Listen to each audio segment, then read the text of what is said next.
मेरा नाम सुनंदा है और लोग कहते हैं कि मैं बहुत खूबसूरत हूँ। इस वक्त मेरी उम्र करीब 21 साल है। यह कहानी करीब 2 साल पहले की है, जब मैं BA कर रही थी। उस समय मैंने अभी अभी जवानी की दहलीज पर कदम रखा था। मेरी बड़ी बहन मुझसे 2 साल बड़ी है और उसकी शादी 6 महीने पहले ही एक जमींदार घराने के लड़के से हुई थी। वह लड़का गांव में अपनी जमीनों पर खेती की देखभाल करता है। शादी के 2 महीने बाद जब मेरी बहन मायके आई तो उसने मुझसे कहा कि गर्मियों की छुट्टियों में मैं उसके ससुराल आकर समय बिताऊं।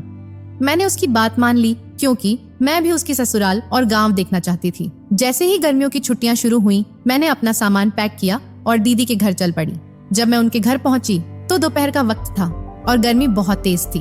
घर पहुंचते ही मैंने पहले नहाकर अपने कपड़े बदले। उसी दौरान जीजू भी खाने के लिए घर लौट आए। हमने साथ बैठकर खाना खाया। लंच के बाद वह दोबारा खेतों पर चले गए। उनका घर गांव से थोड़ा हटकर खेतों के बीच में बना हुआ था और बेहद खूबसूरत था।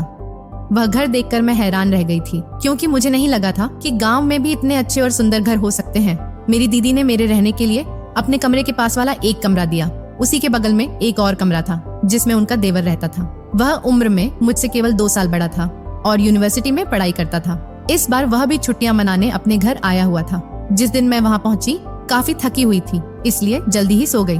अगली सुबह लगभग 5 बजे दीदी ने मुझे जगाया और चाय दी। इसके बाद उन्होंने कहा, चलो सुबह की सैर पर चलते हैं।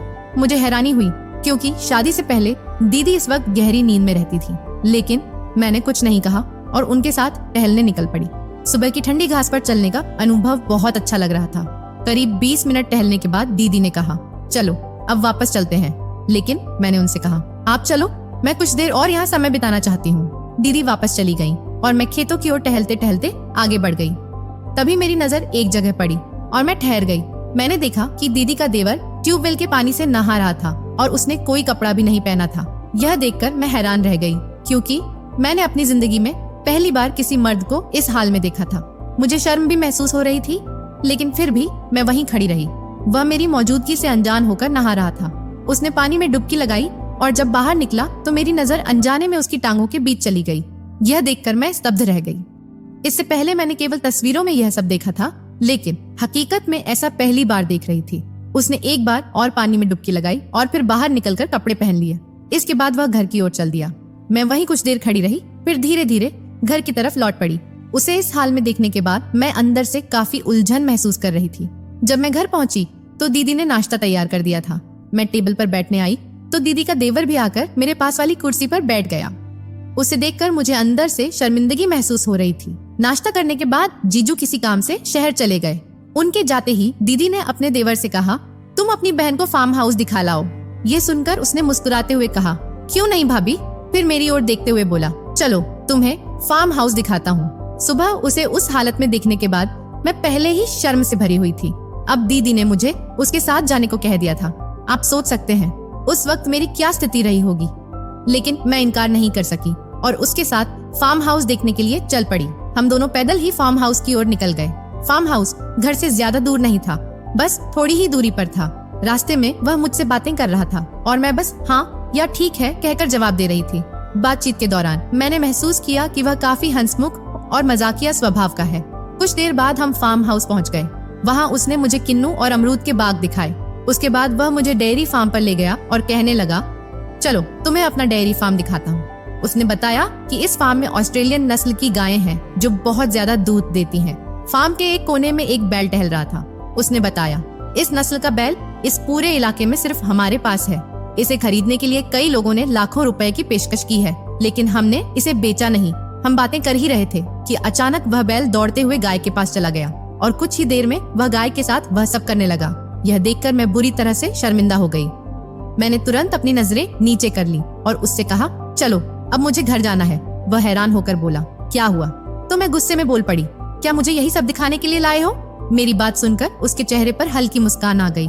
उसने हंसते हुए कहा, अरे इसमें कौन सी बड़ी बात है, यह तो बैल का काम है। देखा नहीं तुमने, वह अपना काम कर रहा है। बैल अभी भी गाय के साथ था और यह सब देखकर मेरी सहनशक्ति जवाब दे गई। मैं तुरंत वहाँ से वापस चल पड़ी। वह भी मेरे साथ हो लिया और कहने लगा, देखो यह तो नेचुरल चीज है, तुम बेकार में परेशान हो रही हो।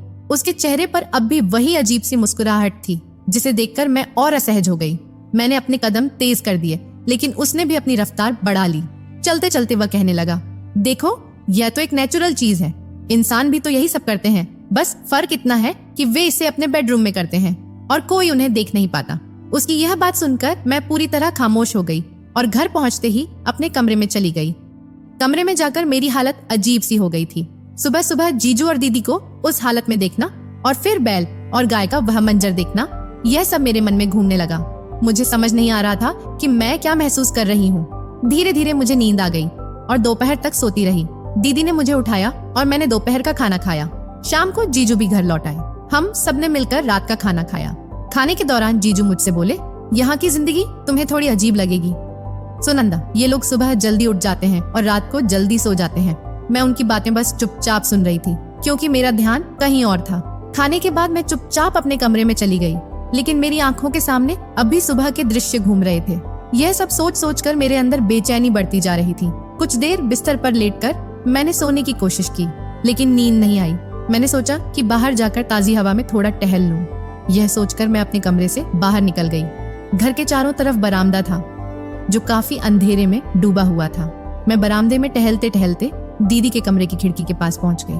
तभी अंदर से कुछ आवाजें सुनाई दी, जो सुनकर मैं वहीं रुक गई। खिड़की थोड़ी सी खुली थी और उस पर जाली लगी हुई थी। कमरे के अंदर नीले रंग का 0 वॉट का बल्ब जल रहा था और उसकी मध्यम रोशनी बाहर तक आ रही थी। मैंने खिड़की से देखा कि जीजू बेड के पास खड़े थे और उन्होंने धोती पहन रखी थी, जबकि दीदी बेड पर बैठी हुई थी। मैं चाहकर भी अपनी नजरें वहां से हटा नहीं पा रही थी। जब यह सब देखना मेरी सहन शक्ति से बाहर हो गया तो मैं चुपके से अपने कमरे में लौट आई। मैं जवान थी और खूबसूरत भी, लेकिन मेरे जज्बातों पर अब मेरा बस नहीं चल रहा था। जब से मैं यहाँ आई थी मेरी आंखों के सामने बस ऐसे ही मंजर आ रहे थे। मेरे दिल में बेचैनी और उलझन बढ़ती जा रही थी। समझ नहीं आ रहा था कि मैं क्या करूं, कैसे अपने आप को संभालूं। इन्हीं उलझनों में डूबी रही और कब मुझे नींद आ गई इसका पता ही नहीं चला। अगली सुबह जब मैं बाहर टहलने के लिए निकली तो अनजाने में मैं उसी जगह जाकर रुक गई जहाँ कल मैंने दीदी के देवर को नहाते हुए देखा था। वह आज भी वहीं था। मैं एक पेड़ की आड़ में खड़ी होकर उसे देखने लगी। कुछ देर तक मैं वहीं खड़ी रही, फिर धीरे धीरे घर लौट आई। अब मेरी हालत ऐसी हो गई थी कि किसी भी काम में मेरा दिल नहीं लगता। हर वक्त मैं बस उन्हीं ख्यालों में खोई रहती थी। यह बेचैनी मुझे अंदर ही अंदर परेशान कर रही थी और मैं इससे निकलने का कोई तरीका नहीं ढूंढ पा रही थी। मैंने देखा कि दीदी और जीजू वहीं काम कर रहे थे और अचानक मुझे महसूस हुआ कि मेरे पीछे कोई खड़ा है। मैंने तुरंत मुड़कर देखा तो दीदी का देवर मेरे पास खड़ा मुस्कुरा रहा था। जैसे ही मैंने उसे देखा मैं डर से वहां से भागने की कोशिश करने लगी, लेकिन उसने मुझे पकड़ लिया। एक हाथ मेरे मुंह पर रखकर मुझे चुप रहने का इशारा किया। फिर उसने मेरा हाथ पकड़ लिया और मुझे कमरे में खींचते हुए ले गया।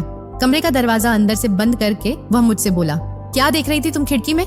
मैं शर्म से पानी पानी हो गई थी और मैंने अपने दोनों हाथों से अपना चेहरा ढक लिया।